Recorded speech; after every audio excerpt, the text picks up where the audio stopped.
peut-être mieux. Oui, c'est plus sympa. C'est plus sympa. Oui.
Nous sommes dans un petit écrin de verdure, un petit bijou, un élevage de chiens originaux, de chiens rares.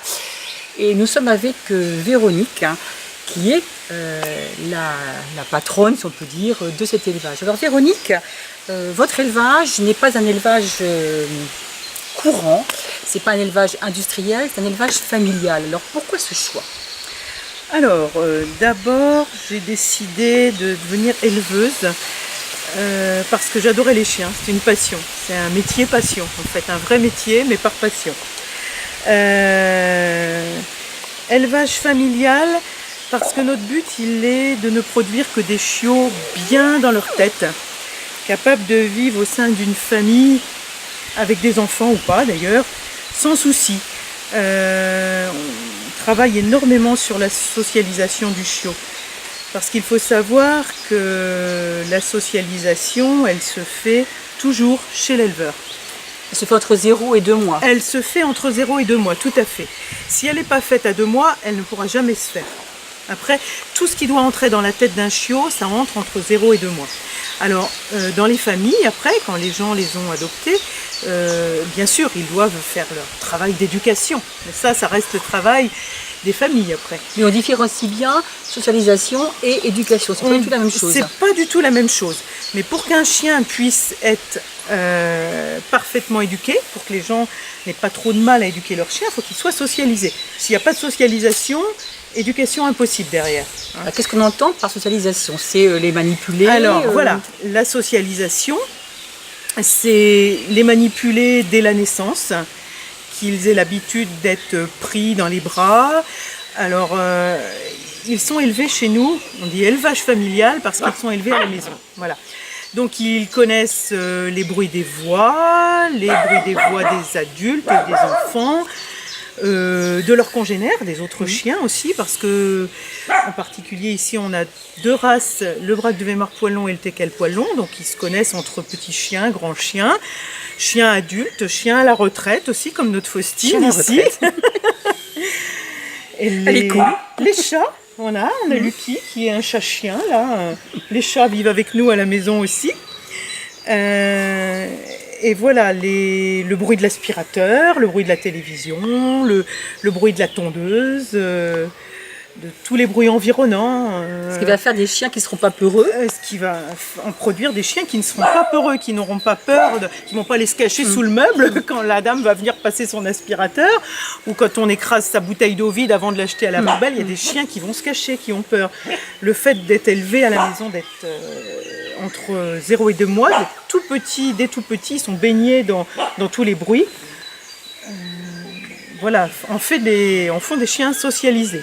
Parce qu'on peut dire un élevage familial aussi, ça implique de ne pas avoir trop de chiots, trop de chiens à chaque fois. Vous n'avez pas des portées tout le temps, vous avez un nombre... Portée à longueur d'année, surtout pas, et un nombre limité. Nous, on se limite à 50 chiots dans l'année, les 2 races confondues. Voilà, c'est le maximum. Parce que si vous avez trop de chiens, vous ne pouvez pas faire ce travail de socialisation. Évidemment, on ne peut pas avoir des chiens dans la maison partout, tout le temps, c'est pas possible. Nous, ils ne sont pas élevés au fond d'un chenil, au fond d'un champ. Encore une fois, nous ne sommes absolument pas marchands de chiens. Ça, c'est important à dire. Voilà. On se revendique éleveur familial. Malgré que je suis quand même éleveur professionnel, voilà, j'ai mon certificat de capacité, on a toutes nos déclarations de fait, bien sûr, mais éleveur familial quand même. On ne s'improvise pas éleveur de toute façon. On ne s'improvise pas éleveur. Moi, je me suis jamais permise de faire mettre une portée au monde avant d'avoir mon certificat de capacité d'éleveur. C'était le b.a.-ba pour moi. Il fallait d'abord apprendre à travailler avec les chiens, avec les chiots, même si tout le monde pense que les chiots, on les connaît depuis qu'on est enfant, les chiens, on les connaît depuis qu'on est enfant. Oui, mais ça ne fait pas de nous un éleveur, et ça s'apprend d'être éleveur. Parce qu'il y a plein de contraintes. Il ne faut pas croire, c'est mignon les chiots à regarder comme ça, il ne faut pas croire que voilà, c'est tout rose, c'est toujours tout propre, tout beau. Non, non, non, non. Une portée de braque de Weimar, quand vous avez 8 ou 10 chiots braque de Weimar, il ne faut pas oublier que toute la journée, ça fait pipi caca et qu'il faut nettoyer tout ce petit monde à longueur de temps. Il faut avoir du temps, il faut être à la maison. Oui, ça implique que vous devez être... il y a des éleveurs qui sont quelquefois au travail, qui viennent chez eux. Vous êtes toujours là, on est toujours là. Voilà, c'est notre seule... particularité aussi. Mon seul travail, c'est ma seule activité, c'est ma seule profession, voilà. Parce que quand on part travailler à l'extérieur, effectivement, quand on rentre le soir, si on a été absent, on ne peut pas socialiser les chiots, on ne peut pas s'en occuper. Je n'imagine même pas comment font les gens qui partent dans la journée, qui rentrent le soir et qui trouvent leur portée de braque de Weimar plein de caca. Ils n'ont pas le temps de leur donner un bain. Vous voyez la petite baignoire là-bas avec le shampoing. Tout à l'heure, ils ont eu leur bain avant que le vétérinaire vienne les vacciner et leur faire leur identification, parce que c'était le grand jour pour eux. Pour les petits braques, c'est ça. Pour les petits braques de Weimar, voilà. Qui prennent 2 mois, là, aujourd'hui. Qui sont tout beaux, tout mignons et adorables. Alors, quand vous dites que vous êtes avec vos chiens, il y a aussi la partie de, accouchement, la mise bas des femelles. C'est aussi tout un travail. Ça se fait pas comme ça. Ah ben non, parce que les chiennes, en général, elles ont pris l'habitude de commencer leur mise-bas à 10h ou 11h le soir.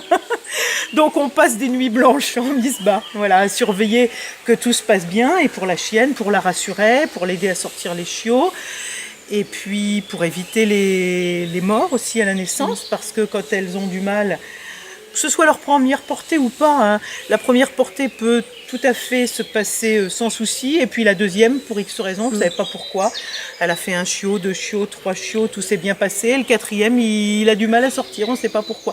Ben, il faut être là pour couper le cordon, il faut être là pour vite enlever la poche pour pas qu'il se noie dans sa poche d'eau, pour les mettre à téter aussi. C'est vraiment une surveillance de tous les instants. Parce que certaines chiennes... systématiquement vont les laisser téter, et puis d'autres pas, donc il faut les mettre aux mamelles pour que les chiots puissent téter le colostrum, ce qui est super important. Voilà, donc ça c'est vraiment un travail de... Alors vous parliez de race, effectivement, le braque de Weimar à poil long, le teckel à poil long, en plus avec des couleurs particulières. Ce ne sont pas des races courantes. Pourquoi ce choix de ces races-là ? Alors, on a fait le choix de races par passion aussi. Voilà, des chiens qu'on aime. On n'avait absolument pas envie d'élever des chiens de mode. Il fallait absolument que ce soit des chiens qu'on aime. Moi, je pense qu'on ne peut pas élever des chiens qu'on n'aime pas. Il faut connaître la race par cœur et il faut les aimer pour les élever. Alors, Vous faites le poil long, c'est vraiment des chiens, que ce soit en braque de Weimar ou en teckel, très calme, très posé, plus que le poil court. Alors, le braque de Weimar poil court, attention, c'est un chien que j'adore aussi, j'en ai eu et je les aime beaucoup, mais j'ai trouvé, et par expérience, je me suis rendu compte que le poil long était vraiment plus posé, plus calme. Regardez notre Lola, là, c'est un amour, elle est posée. Les chiots, voilà, ils sont tranquilles, ils sont pas foufous, on les entend pas. Ils sont juste à côté de nous, on les entend pas. Et... Alors quel est le prix de ces chiens? C'est important pour nos auditeurs de savoir combien coûte un braque de Weimar poil long. Le prix d'un braque de Weimar poil long, c'est 1 500 €, que ce soit mâle ou femelle. Pour la rareté aussi de la race, puisque nous ne sommes que 3 ou 4 en France à en élever. Donc maximum 40 chiots qui naissent en France par an. Oui, donc c'est très très rare. C'est très rare. La même chose en teckel crème. Voilà, il y en a très très peu. Donc un teckel crème, c'est 1 500 € aussi, que ce soit mâle ou femelle. Mais attention, alors vous allez me dire, on en trouve peut-être un petit peu à moins cher ailleurs. Nous, on fait de la sélection sur nos géniteurs. Attention à la lignée. Voilà, attention aux lignées. On ne fait pas de consanguinité. On travaille vraiment sur les lignées. Voilà. Pour que nos teckels crème restent des teckels. Qui ne ressemblent pas à un moment à des chihuahuas ou à des chiens, à des chiots levrettés. On veut garder quand même les caractéristiques du teckel et puis ne pas faire de consanguinité pour qu'il n'y ait pas de tare génétique. C'est important ça. Que ce soit des chiens qui soient bien dans leur tête. Alors, quand on parle d'un prix qui peut paraître excessif, j'imagine que vous faites des facilités de paiement. Oui. Alors on fait des facilités de paiement jusqu'en 3 fois. Je vous dis pourquoi jusqu'en 3 fois, parce que la loi interdit de vendre un être vivant en un paiement au-delà de 3 fois. Voilà. C'est important à savoir. C'est la loi. On ne peut pas vendre un chien en 10 fois. Ça ne se fait pas. Parce qu'on estime que si les gens ne peuvent pas payer leur chien, ils ne pourront pas assumer derrière les frais de veto, les croquettes, tous les frais qui vont avec le chien, avec la petite boule de poil. Dans tous ces petits chiots que vous avez, il y en a qui sont disponibles tout de suite? Oui, il y en a qui sont disponibles pour le moment. Et puis d'autres qui vont être disponibles. Les tout petits bébés, oui, par derrière. Les petits bébés qui sont derrière. Voilà. Alors on vous dit, allez vous renseigner sur le site qu'on va marquer sur l'article. Et puis il faut venir vous voir, mais sur rendez-vous, on précise bien. Uniquement sur rendez-vous. Voilà. Merci beaucoup Véronique. Je vous en prie, merci.